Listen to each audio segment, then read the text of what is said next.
കട്ടതും നീയേ കോൺഗ്രസെ, കട്ടവരെ പിടിക്കാൻ പറയുന്നതും നീയേ കോൺഗ്രസെ. ശബരിമല സ്വർണ്ണമോഷണ കേസിൽ ഓരോ ദിവസം കഴിയുന്തോറും അറസ്റ്റിലാകുന്ന കോൺഗ്രസ് നേതാക്കളുടെ എണ്ണം കൂടിക്കൂടി വരികയാണ്. മുൻ തിരുവാഭരണം കമ്മീഷണർ KS ബൈജുവാണ് ഏറ്റവും ഒടുവിൽ അറസ്റ്റിലായത്. കോൺഗ്രസ് അനുകൂല സംഘടനയായ തിരുവിതാംകൂർ ദേവസ്വം എംപ്ലോയീസ് ഫ്രണ്ട് സംസ്ഥാന എക്സിക്യൂട്ടീവ് അംഗമായിരുന്നു ഇയാൾ. നിലവിൽ ദേവസ്വം ബോർഡിൽ നിന്ന് വിരമിച്ചവരുടെ കോൺഗ്രസ് അനുകൂല സംഘടനയുടെ സംസ്ഥാന ട്രഷറർ കൂടിയാണ് KS ബൈജു. ദ്വാരപാലക ശില്പപാളികളിലെയും കട്ടിളപ്പടികളിലെയും സ്വർണം കവർന്നത് KS ബൈജുവിന്റെ അറിവോടെയാണെന്നാണ് പ്രത്യേക അന്വേഷണ സംഘത്തിന് നിർണായക വിവരം ലഭിച്ചത്.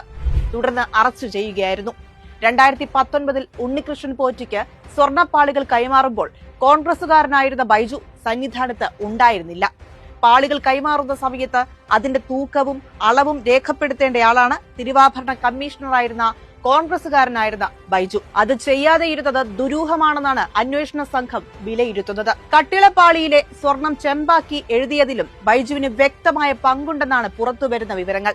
കേസിൽ ഇതുവരെ അറസ്റ്റിലായവരുടെ എണ്ണം ഇതോടെ 4 ആയിട്ടുണ്ട്. എന്തായാലും ശബരിമലയിലെ സ്വർണം കട്ട ആരും രക്ഷപ്പെടില്ലെന്ന കാര്യത്തിൽ തർക്കമൊന്നുമില്ല.